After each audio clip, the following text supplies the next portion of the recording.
بسم اللہ الرحمن الرحیم الحمد للہ رب العالمین والصلاة والسلام علی رسولہ الامین اما بعد قال اللہ تبارک و تعالی فی مقام آخر لقد کان لکم فی رسول اللہ اسوۃ حسنہ۔ صدق اللہ العظیم۔ آپ تمام حضرات نے اس سے پہلے کے درس میں سنا کہ نجاشی کے دربار میں حضرت جعفر رضی اللہ تعالیٰ عنہ کی جو تقریر ہے وہ دل پذیر اور نجاشی پر اس کا کیا اثر ہے۔ اس سے پہلے آپ نے سنا کہ حبشہ کے ہجرت حبشہ میں کون سے صحابہ رضی اللہ تعالیٰ عنہ ہجرت کر کے گئے اور کون سے صحابیہ۔ اور آج کے جو درس سبق میں سیرت النبی صلی اللہ علیہ وسلم کا جو درس ہے وہ آج کا سبق ہے یہاں سے کہ وفد قریش سے حضرت جعفر رضی اللہ تعالیٰ عنہ کے 3 سوال۔ عروہ ابن زبیر راوی ہیں کہ حضرت جعفر رضی اللہ تعالیٰ عنہ نے نجاشی سے کہا کہ میں ان لوگوں سے کچھ سوالات کرنا چاہتا ہوں، آپ ان سے جواب طلب فرمائیں۔ نمبر 1، کیا ہم کسی کے غلام ہیں جو اپنے آقاؤں سے بھاگ کر آئے ہیں؟ اگر ایسا ہے تو بے شک ہم لائق واپسی ہے۔ نجاشی نے عمر بن عاص سے مخاطب ہو کر کہا، کیا یہ لوگ کسی کے غلام ہیں؟ عمر ابن العاص نے کہا کہ بل احرار کرام، غلام نہیں بلکہ آزاد اور شریف ہے۔ نمبر 2، حضرت جعفر رضی اللہ تعالیٰ عنہ نے نجاشی سے کہا کہ آپ ان سے یہ بھی دریافت کریں، کیا ہم کسی کا خون کر کے آئے ہیں؟ اگر ہم کسی کا ناحق خون کر کے آئے ہیں تو آپ بلا تعمل ہم کو اولیاء مقتول کے حوالے کر دیجئے۔ نجاشی نے عمر بن عاص سے مخاطب ہو کر کہا کہ کیا یہ لوگ کوئی ناحق خون کر کے آئے ہیں؟ عمر بن عاص نے کہا کہ لا قطرۃ من دم، خون کا ایک قطرہ بھی نہیں۔ تیسرے، حضرت جعفر رضی اللہ تعالی عنہ نے نجاشی سے کہا کہ آپ ان سے یہ بھی دریافت کریں، کیا ہم کسی کا کچھ مال لے کر بھاگے ہیں؟ اگر بالفرض ہم کسی کا مال لے کر آئے تو ہم اس کو ادا کرنے کے لیے تیار ہیں۔ نجاشی نے عمر بن عاص سے مخاطب ہو کر کہا، اگر یہ لوگ کسی کا مال لے آئے ہیں تو میں اس کا کفیل اور ضامن اور اس کے تاوان کا ذمہ دار ہوں۔ عمر بن عاص نے کہا کہ ولا قرات، یہ لوگ تو کسی کا ایک قرات یعنی ایک پیسہ بھی لے کر نہیں آئے۔ نجاشی نے وفد قریش سے مخاطب ہو کر کہا، پھر کس چیز کا مطالبہ ہے؟ عمر بن عاص نے کہا کہ ہم اور یہ ایک دین پر تھے، اسی دین پر قائم رہے اور ان لوگوں نے اس کو چھوڑ دیا اور ایک نیا دین اختیار کر لیا۔ نجاشی نے صحابہ سے مخاطب ہو کر کہا، جس دین کو تم نے چھوڑا اور جس دین کو تم نے اختیار کیا وہ کیا دین ہے؟ حضرت جعفر رضی اللہ تعالیٰ عنہ نے کہا کہ جس دین پر پہلے ہم قائم تھے وہ شیطان کا دین تھا، اور شیطان کا حکم تھا۔ وہ دین یہ تھا کہ ہم اللہ سے منکر تھے، پتھروں کی عبادت کرتے تھے، اور اب جس دین پر قائم ہے وہ اللہ جل شانہ کا دین ہے۔ اللہ تبارک و تعالیٰ نے ہماری طرف ایک رسول بھیجا ہے، جیسا کہ ہم پہلی امتوں کی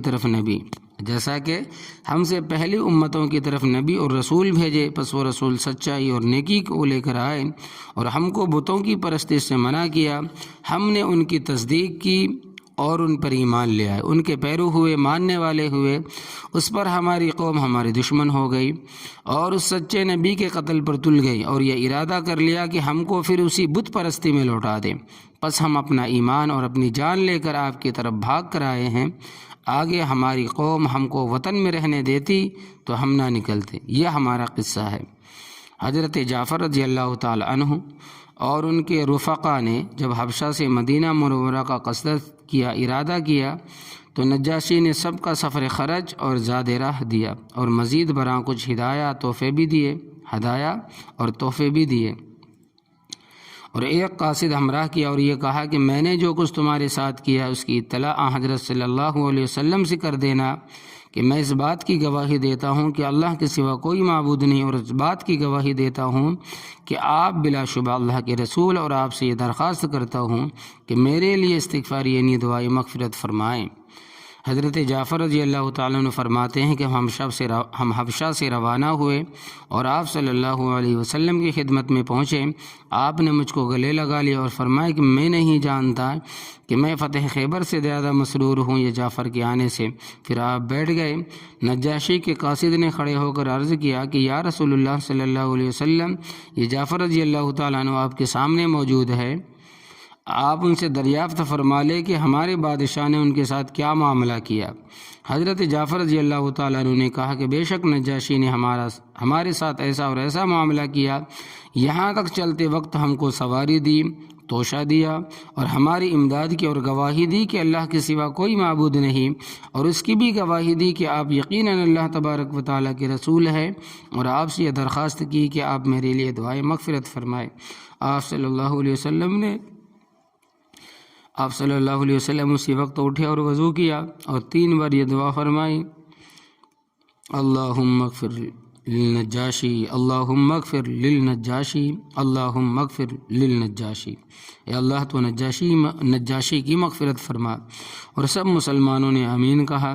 حضرت جعفر رضی اللہ تعالیٰ عنہ کہتے ہیں کہ میں نے قاصد سے کہہ دیا کہ جب تم واپس جاؤ تو جو کچھ حضرت صلی اللہ علیہ وسلم سے تم نے دیکھا ہے وہ جا کر بادشاہ سے بیان کر دینا۔ اسلام حضرت عمر بن خطاب رضی اللہ تعالیٰ عنہ سن 6 نبوی۔ حضرت عمر رضی اللہ تعالیٰ عنہ کے اسلام کا اصلی اور حقیقی سبب تو رسول اللہ صلی اللہ علیہ وسلم کی دعا ہے۔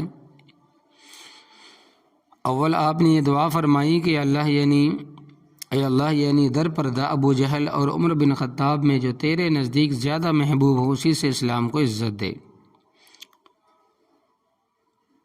وقال الحدیث حسن صحیح۔ ابن عساکر رحمۃ اللہ علیہ فرماتے ہیں کہ بعد ازاں بذریعہ وہی آپ صلی اللہ علیہ وسلم پر منکشف ہوا کہ ابو جہل اسلام نہ لائے گا، تو اس وقت آپ نے خاص حضرت عمر کے لیے دعا فرمائی، اللہم عید الاسلامی بن عمر بن خطاب خاصاً، اے اللہ خاص عمر بن خطاب رضی اللہ تعالیٰ عنہ سے اسلام کو قوت دے۔ یہ حدیث سنن ابن ماجہ مستدرک حاکم میں مذکور ہے۔ حاکم فرماتے ہیں کہ یہ حدیث بخاری اور مسلم کی شرط پر صحیح ہے۔ حافظ ذہبی رحمۃ اللہ علیہ نے بھی حاکم کی موافقت فرمائی۔ غرض یہ کہ حضرت عمر کے اسلام کا اصلی اور حقیقی سبب تو رسول اللہ صلی اللہ علیہ وسلم کی دعائیں جاذبانہ ہے، باقی سبب ظاہری یہ ہے کہ حضرت عمر رضی اللہ تعالیٰ عنہ سے منقول ہے کہ وہ حاضہ حضرت عمر فرماتے ہیں کہ میں ابتدا میں رسول اللہ صلی اللہ علیہ وسلم کا سخت مخالف اور دین اسلام سے سخت متنفر اور بیزار تھا۔ ابو جہل نے یہ اعلان کیا کہ جو شخص محمد صلی اللہ علیہ وسلم کو قتل کر ڈالے اس کے لیے میں 100 اونٹ کا کفیل اور ضامن ہوں۔ عمر کہتے ہیں کہ میں نے بالمشافہ ابو جہل سے دریافت کیا کہ تمہاری جانب سے کیا یہ کفالت اور ضمانت صحیح ہے؟ ابو جہل نے کہا کہ ہاں۔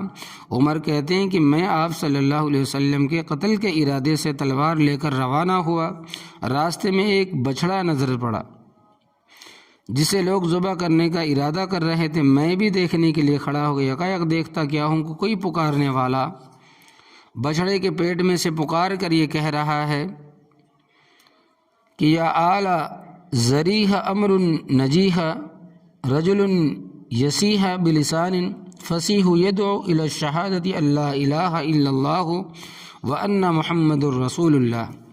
اے آل ذریح، ایک کامیاب امر ہے، ایک مرد ہے جو فصیح زبان کے ساتھ چیخ رہا ہے، لوگوں کہو شہادت اللہ الہ الا اللہ وان محمد الرسول اللہ کی طرف بلا رہا ہے۔ حضرت عمر فرماتے ہیں کہ یہ آواز سنتے ہی میرے دل میں یہ خیال آیا کہ مجھ کو ہی یہ آواز دی جا رہی ہے کہ میں ہی اس آواز کا مخاطب ہوں، اور بچھڑے میں سے آواز سنائی دینے کا واقعہ صحیح بخاری میں بھی مذکور ہے۔ لیکن عمر پھر بھی اپنے ارادے سے باز نہ آئے اور آگے بڑھے۔ کچھ قدم چل کر نعیم ابن عبداللہ نخام ملے اور پوچھا کہ اے عمر، اس دوپہر میں کس ارادے سے جا رہے؟ عمر نے کہا کہ محمد صلی اللہ علیہ وسلم کے قتل کا ارادہ ہے۔ نعیم نے کہا کہ محمد صلی اللہ علیہ وسلم کو قتل کر کے بنی ہاشم اور بنی زہرہ سے کس طرح بچ سکو گے؟ عمر نے کہا کہ میں گمان کرتا ہوں کہ تو بھی صابی بددین ہو گیا ہے اور اپنا آبائی مذہب چھوڑ بیٹھا ہے۔ نعیم نے کہا کہ آپ مجھ سے کیا کہتے ہیں؟ آپ کو معلوم نہیں کہ آپ کی بہن فاطمہ بنت خطاب اور آپ کے بہن بھائی سعید بن زید دونوں صابی ہو چکے اور تمہارا دین چھوڑ کر اسلام قبول کر چکے۔ عمر یہ سنتے ہی غصے میں بھرے ہوئے بہن کے گھر پہنچے۔ حضرت خباب رضی اللہ تعالیٰ عنہ جو ان کی بہن اور بہن بھائی کو تعلیم دے رہے تھے، وہ حضرت عمر کی آہٹ سنتے ہی چھپ گئے۔ عمر گھر میں داخل ہوئے اور بہن بھائی سے کہا کہ شاید تم دونوں صابی ہو گئے ہو۔ بہن بھائی نے کہا اے عمر، اگر تمہارا دین حق نہ ہو بلکہ اس کے سوا کوئی دوسرا دین حق ہو تو بتلاؤ کیا کرنا چاہیے؟ بہن بھائی کا یہ جواب دینا تھا کہ عمر ان پر پل پڑے۔ بہن شوہر کے چھڑانے کے لیے آئی تو ان کو اس قدر مارا کہ چہرہ خون آلود ہو گیا۔ اس وقت بہن نے یہ کہا کہ خطاب کے بیٹے، تجھ سے جو کچھ ہو سکتا ہے وہ کر لے، ہم تو مسلمان ہو چکے ہیں۔ اللہ کے دشمن تو ہم کو محض اس لیے مارتا ہے، اے اللہ کے دشمن تو ہم کو محض اس لیے مارتا ہے کہ ہم اللہ کو ایک مانتے ہیں۔ خوب سمجھ لے کہ ہم اسلام لا چکے، اگر تیری ناک خاک آلود ہو، اگرچہ تیری ناک خاک آلود ہو۔ حضرت عمر یہ سن کر کچھ شرمائے اور کہا کہ اچھا وہ کتاب جو تم پڑھ رہے تھے مجھ کو بتلاؤ۔ یہ سنتے ہی حضرت خباب جو مکان کے کسی گوشے میں چھپے ہوئے تھے فوراً باہر نکل آئے۔ بہن نے کہا کہ تو ناپاک ہے اور قرآن پاک کو پاک ہی لوگ چھو سکتے ہیں، جاؤ وضو کر کے آؤ۔ حضرت عمر رضی اللہ تعالیٰ عنہ اٹھے، وضو یا غسل کیا۔ اشارتاً الی الاختلاف الروایت فی ذالک، صحیفہ مطہرہ کو ہاتھ میں لیا جس میں سورہ طٰہٰ لکھی ہوئی تھی، پڑھنا شروع کیا یہاں تک کہ اس آیت پر پہنچے،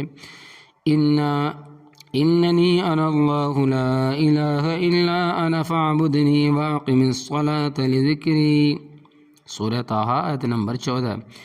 میں ہی معبود برحق ہوں، میرے سوا کوئی معبود برحق نہیں، پس میری ہی عبادت کرو اور نماز کو میری یاد کے لیے قائم کرو۔ عمر بے ساختہ بول اٹھے، ما احسن هذا الکلام و اکرم، کیا ہی اچھا اور بزرگ کلام ہے۔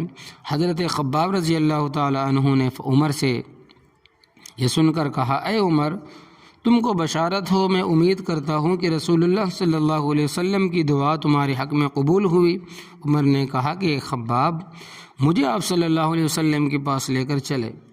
حضرت خباب رضی اللہ تعالیٰ عنہ عمر کو ساتھ لے کر دار ارقم کی طرف چلے، جہاں رسول اللہ صلی اللہ علیہ وسلم صحابہ کرام جمع ہوا کرتے تھے۔ دروازہ بند تھا، دستک دی، اندر آنے کی اجازت چاہیے۔ یہ معلوم کر کے عمر اندر آنا چاہتے ہیں تو کوئی شخص دروازہ کھولنے کی جرت نہ کرتا تھا۔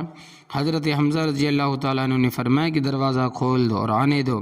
اگر اللہ نے عمر کے ساتھ خیر اور بھلائی کا ارادہ فرمایا ہے تو اللہ اس کو ہدایت دے گا اور اسلام لے آئے گا اور اللہ کے رسول کا اتباع کرے گا، ورنہ تم اللہ کے حکم سے اس کے شر سے محفوظ اور معمون رہو گے۔ اور بحمدللہ عمر کا قتل کر دینا ہم پر کچھ دشوار نہیں۔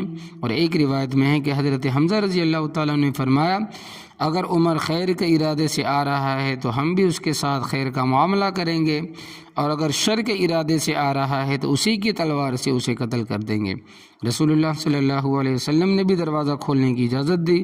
دروازہ کھول دیا گیا اور دو شخصوں نے میرے دونوں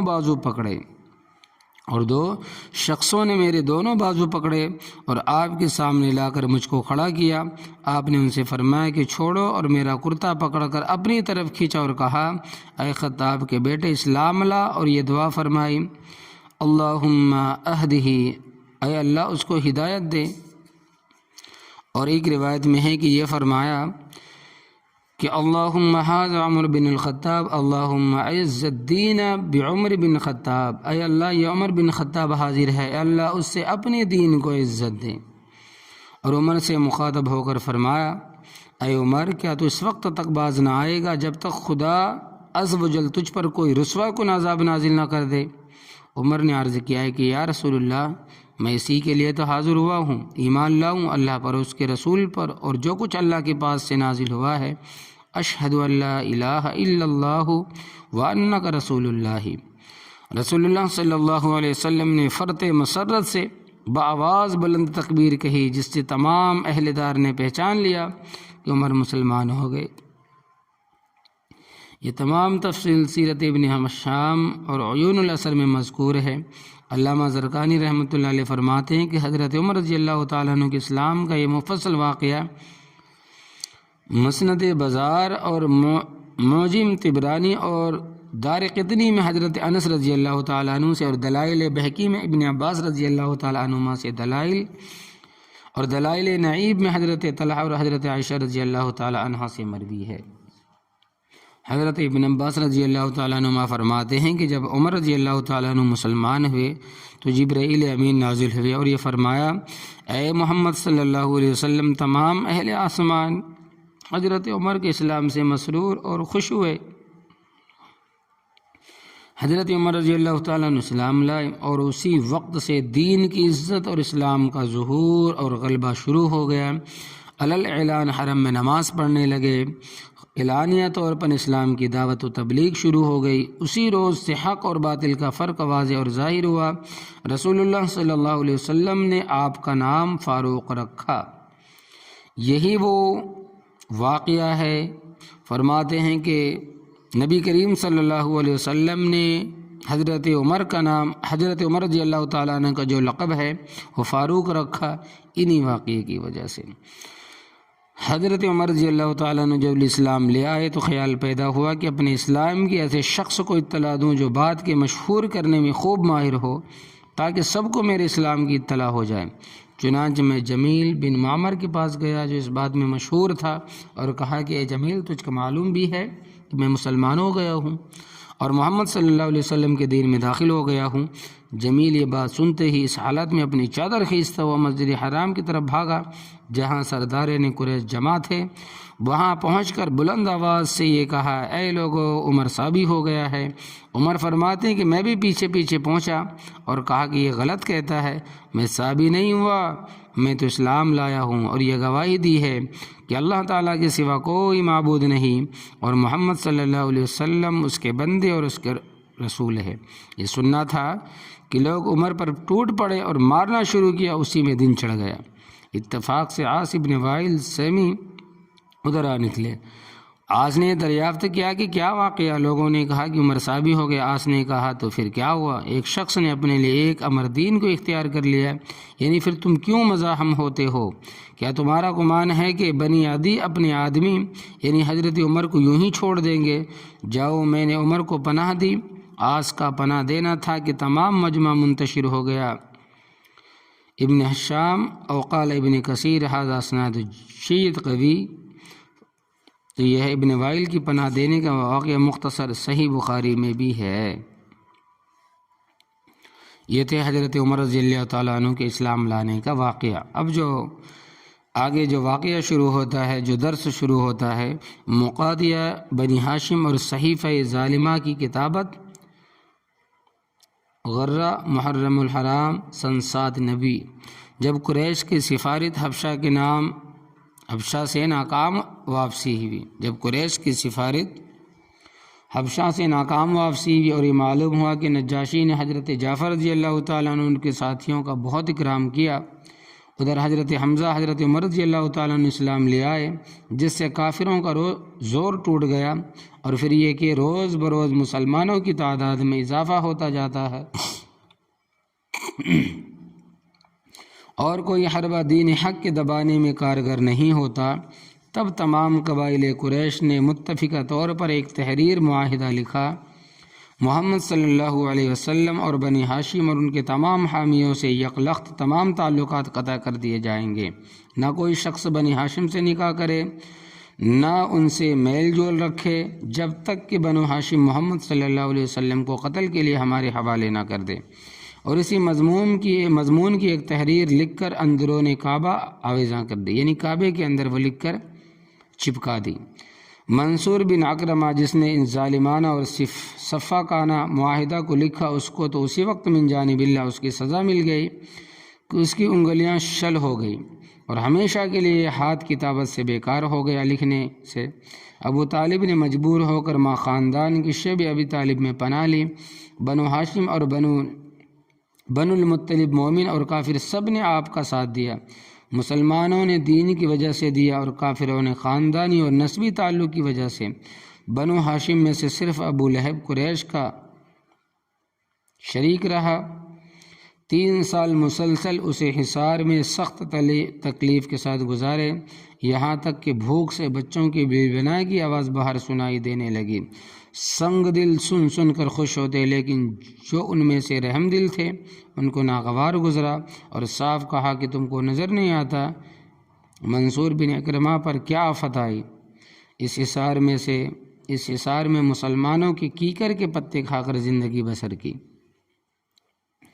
سعد بن وقاص فرماتے ہیں کہ میں بھوکا تھا، اتفاق سے شب میں میرا پیر کسی تر چیز پر پڑا، فوراً زبان پر رکھ کر نکل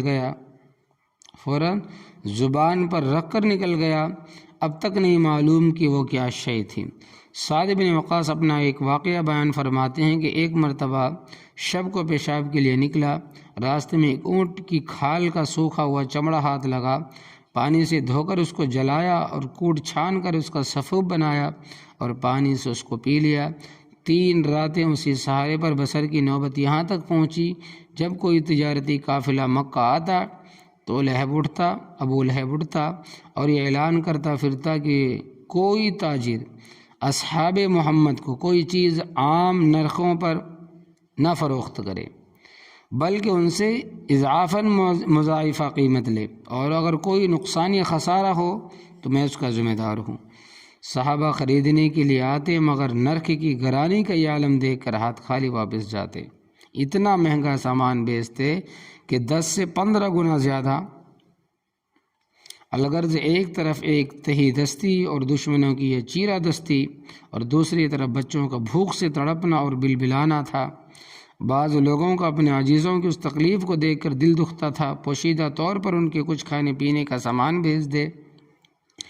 ایک دن کا واقعہ ہے کہ حکیم بن حزام اپنی پھوپھی حضرت خدیجہ رضی اللہ تعالیٰ عنہ کے لیے غلام کو ہمراہ لے کر کچھ غلہ لے جا رہے تھے۔ جاتے ہوئے ابو جہل نے دیکھ لیا اور کہا، کیا تم بنی ہاشم کے لیے غلہ لیے جاتے ہو؟ میں تم کو ہرگز غلہ نہیں لے جانے دوں گا اور سب میں تم کو رسوا کروں گا۔ اتفاق سے ابو البختری سامنے آ گیا۔ واقعہ معلوم کر کے ابو جہل سے کہنے لگا، ایک شخص اپنی پھوپھی کے لیے غلہ بھیجتا ہے، تم اس میں کیوں مزاحمت کرتے ہو؟ ابو جہل کو غصہ آ گیا اور سخت سست کہنے لگا۔ ابو البختری نے اونٹ کی ہڈی اٹھا کر ابو جہل کے سر پر اس زور سے ماری کہ سر زخمی ہو گیا۔ مار کھانے سے زیادہ ابو جہل کو اس کی تکلیف پہنچی کہ حضرت حمزہ رضی اللہ تعالیٰ عنہ کھڑے ہو کر شعب ابی طالب میں یہ واقعہ دیکھ رہے تھے۔ انہیں تکلیف اور مصائب کی بنا پر بعض رحم دلوں کو اس عہد کو توڑنے کا خیال پیدا ہوا۔ سب سے پہلے حشام ابن عمر کو خیال آیا کہ افسوس، ہم تو کھائے پیے اور ہمارے خویش اور وقارب دانے دانے سے ترسے اور فاقے پر فاقے کھینچے۔ جب رات ہوئی تو ایک اونٹ غلے کا شعب ابی طالب میں لے کر جا کر چھوڑ دیتے۔ ایک روز حشام ابن عمر یہی خیال لے کر زہیر ابن امیہ کے پاس گئے، جو عبد المطلب کے نواسے اور عاتقہ بنت عبد المطلب رسول اللہ صلی اللہ علیہ وسلم کی پھوپھی کے بیٹے تھے۔ جا کر یہ کہا، اے زہیرہ، کیا تم کو یہ پسند ہے کہ تم جو چاہو کھاؤ اور پہنو اور نکاح کرو اور تمہارے ماموں ایک ایک دانے کو ترسے؟ خدا کی قسم، اگر ابو جہل کے ماموں اور نانحال کے لوگ اس حال میں ہوتے تو ابو جہل ہرگز اس عہد نامے کی پرواہ نہ کرتا۔ زہیر نے کہا کہ افسوس، میں تنہا ہوں، تنہا کیا کر سکتا ہوں؟ کاش ایک ہم خیال اور مل جائے، پھر میں اس کام کے لیے کھڑا ہوں۔ حشام ابن عمر وہاں سے اٹھے اور موتم بن عدی کے پاس گئے اور ان کو ہم خیال بنایا۔ موتم نے بھی یہی کہا کہ ایک آدمی کو اور ہم خیال بنا لینا چاہیے۔ حشام وہاں سے روانہ ہوئے اور ابو البختری اور بعد ازاں زوما ابن الاسود کو اپنا ہم خیال بنایا۔ جب یہ 5 آدمی اس عہد کے توڑنے پر آمادہ ہو گئے تو سب نے ایک زبان ہو کر یہ کہا کہ کل جب سب جمع ہو اس وقت اس کا ذکر اٹھایا جائے۔ زہیر نے کہا کہ ابتدا میں کروں گا۔ صبح ہوئی، لوگ حرم میں جمع ہوئے۔ زہیر اٹھے اور کہا، اے اہل مکہ، بڑے افسوس اور غیرت کی بات ہے، ہم تو کھائے اور پیے اور پہنے اور نکاح اور بیاہ کریں اور بنو ہاشم فاقے سے مرے۔ خدا کی قسم، جب تک یہ صحیفہ قاتیہ ظالمہ پاک چاک نہ کیا جائے گا میں اس وقت تک نہ بیٹھوں گا۔ ابو جہل نے کہا، خدا کا یہ عہد نامہ کبھی پھاڑا جا سکتا ہے، خدا کا یہ عہد نامہ کبھی نہیں پھاڑا جا سکتا۔ زوما ابن الاسود نے کہا کہ خدا کی قسم ضرور پھاڑا جائے گا، جس وقت یہ عہد نامہ لکھا گیا تھا ہم اسی وقت راضی نہ تھے۔ ابو البختری نے کہا کہ زما سچ کہتا ہے، ہم بھی راضی نہ تھے۔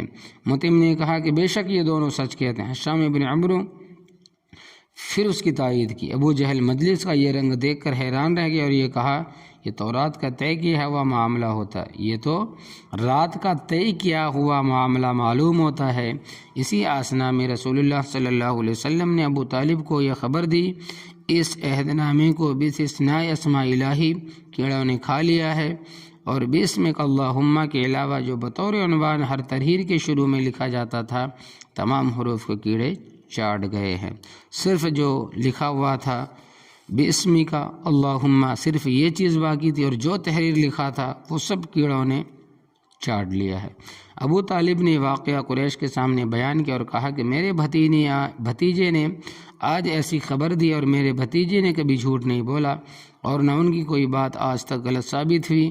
آؤ بس اسی پر فیصلہ ہے، اگر محمد صلی اللہ علیہ وسلم کی خبر صحیح اور سچ نکلے تو تم اس جور و ستم سے باز آ جاؤ، اور اگر غلط نکلے تو محمد صلی اللہ علیہ وسلم کو تمہارے حوالے کرنے کے لیے بالکل تیار ہے، چاہے تم ان کو قتل کرنا اور چاہے زندہ چھوڑنا۔ لوگوں نے کہا، اے ابو طالب، آپ نے بے شک انصاف کی بات کہی۔ اور اسی وقت عہد نامہ منگایا گیا، دیکھا تو واقعی سوائے خدا کے نام کے تمام حروف کو کیڑوں نے کھا لیا تھا۔ دیکھتے ہی ندامت اور شرمندگی سے سب کی گردنیں جھک گئی۔ اس طرح ظالمانہ عہد نامے کا خاتمہ ہوا۔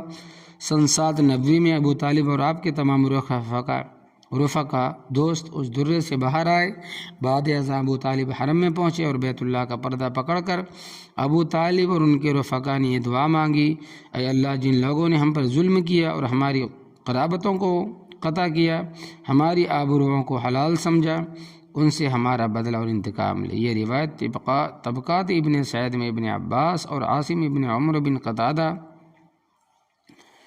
عبد الرحمن بن حارث، عثمان بن سلیمان، اکرمہ، محمد بن علی رضی اللہ تعالیٰ عنہ سے مروی ہے۔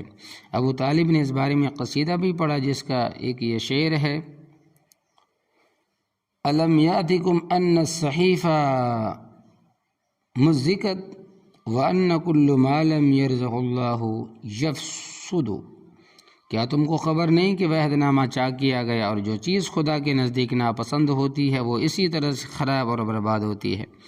حافظ ابن کثیر رحمہ اللہ فرماتے ہیں کہ اسی عرصے میں جب نبی کریم صلی اللہ علیہ وسلم اور بنو ہاشم شیب ابی طالب میں محصور تھے، ابو طالب نے وہ قصیدہ لامیہ لکھا کہ جو مشہور ہے۔ اسی طرح 3 سال کی مسلسل مصیبت کا خاتمہ ہوا اور سن 10 نبوی میں یعنی ہجرت سے 3 سال پیشتر شیب ابی طالب سے باہر نکلے۔ ہجرت، اب یہاں سے ہجرت کا واقعہ شروع ہوتا ہے کہ ہجرت حضرت ابوبکر رضی اللہ تعالی عنہ اسی عرصے میں کہ جب بنو ہاشم شیب ابی طالب میں محصور تھے، حضرت ابوبکر رضی اللہ تعالی عنہ حبشہ کی ہجرت کی نیت سے نکلے تاکہ مہاجرین حبشہ سے جا ملے۔ یہ ہجرت حضرت ابوبکر رضی اللہ تعالیٰ عنہ کا ہے حبشہ کی طرف۔ جب مقام برق الغما پر پہنچے تو قبیلہ کارا کے سردار ابن الدغنا سے ملاقات ہوئی۔ ابن الدغنا نے پوچھا کہ اے ابوبکر، کہاں کا ارادہ ہے، کہاں کا قصد ہے؟ ابوبکر نے کہا کہ میری قوم نے مجھ کو نکال دیا ہے، میں یہ چاہتا ہوں کہ خدا کی زمین میں سیاحت کروں، سیر و تفریح کروں اور اپنے رب کی عبادت کروں۔ ابن الدغنا نے کہا کہ اے ابوبکر، تم جیسا آدمی نہ نکلتا ہے اور نہ نکالا جاتا ہے، تم ناداروں کے لیے سامان مہیا کرتے ہو، صلہ رحمی کرتے ہو، لوگوں کے بوجھ قرض تاوان اٹھاتے ہو، مہمان نواز ہو، حق کے معین اور مددگار ہو، میں تم کو اپنی پناہ میں لیتا ہوں، تم لوٹ جاؤ۔ سرداران قریش کی موجودگی میں بیت اللہ کا طواف کیا اور سرداران قریش سے مخاطب ہو کر کہا کہ ابو بکر جیسا آدمی نہیں نکلتا اور نہ ہی نکالا جاتا ہے کہ ایسے شخص کو نکالتے جو ناداروں کے لیے سامان مہیا کرتا ہے، صلہ رحمی کرتا ہے، لوگوں کی بوجھ اٹھاتا ہے، مہمان نواز ہے، حق کا معین اور مددگار ہے۔ میں نے ان کو پناہ دی ہے، میری پناہ میں ہے۔ قریش نے ابن الدغنہ کی پناہ کو تسلیم کیا اور یہ کہا کہ آپ ابوبکر سے یہ کہہ دیں کہ اپنے گھر میں خدا کی عبادت کریں، نماز پڑھیں، قرآن کی تلاوت کریں، لیکن اعلان نہ کریں، اعلانیہ طور پر نماز نہ پڑھیں، بآواز بلند قرآن کی تلاوت نہ کریں، اس سے ہمیں تکلیف ہوتی ہے۔ علاوہ ازیں کہ ہم کو یہ اندیشہ ہے کہ ہماری عورتیں اور بچے کے اسلام پر مفتون نہ ہو جائے۔ ابن الدغنہ حضرت ابوبکر رضی اللہ تعالیٰ عنہ سے یہ کہہ کر لوٹ گئے۔ حضرت ابوبکر رضی اللہ تعالیٰ عنہ صرف اپنے گھر میں خدا کی عبادت کرنے لگے۔ بعد چند ابو بکر نے اپنے مکان کی صحن میں ایک مسجد بنا لی، اس میں نماز پڑھتے اور قرآن کی تلاوت کرتے۔ قریش کے بچے اور عورتیں ٹوٹ پڑتے اور تعجب سے لگاتار ٹکٹکی باندھے ہوئے حضرت ابوبکر رضی اللہ تعالیٰ عنہ کو دیکھتے رہتے۔ جس کو دیکھتے اس کی نظر کا منتہا اور غایت ابوبکر رضی اللہ تعالیٰ عنہ تھے۔ ابوبکر خدا کے خوف سے بہت رونے والے مرد تھے، مگر باوجود مرد ہونے کی تلاوت قرآن کے وقت اپنی آنکھوں کے مالک نہیں رہتے تھے۔ ہزار کوشش بھی کرے تو اپنی آنکھوں کو تھام نہیں سکتے تھے۔ اسی وجہ سے سامعین، سننے والے اپنے دلوں کے مالک نہیں رہتے تھے، ہزار کوشش بھی کرے مگر حضرت ابوبکر رضی اللہ تعالیٰ عنہ کی تلاوت کے وقت دلوں کو تھام نہیں سکتے تھے۔ سرداران قریش نے جب یہ حال دیکھا تو گھبرا گئے، فوراً ہی ابن الدغنہ کو بلا بھیجا اور ابن الدغنہ سے یہ شکایت کی کہ ہم نے ابوبکر کو آپ کے کہنے سے اس شرط پر پناہ دی تھی کہ وہ اپنے گھر میں مخفی اور پوشیدہ طور پر خدا کی بندگی اور عبادت کرے، اعلانیہ طور پر خدا کی عبادت اور بندگی نہ کرے اور اعلانیہ طور پر نماز اور قرآن نہ پڑھے۔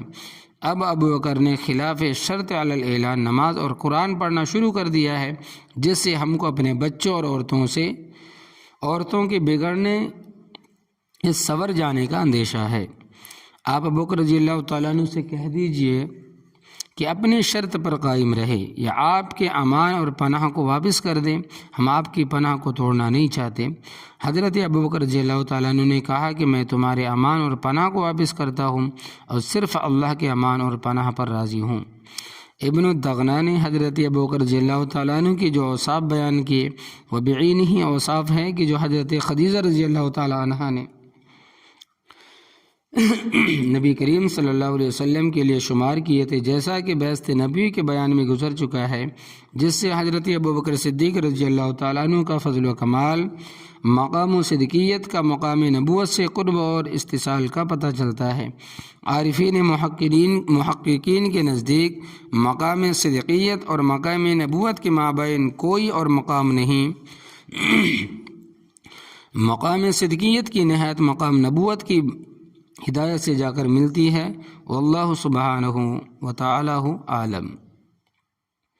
انشاءاللہ تبارک و تعالی جو اگلے سبق میں، اگلے درس میں جو آئے گا وہ عام الحزن والملال کہ حضرت ابو طالب اور خدیجہ رضی اللہ تعالی عنہ کا انتقال کا واقعہ۔ اللہ تبارک و تعالی ہمیں عمل کی توفیق عطا فرمائے۔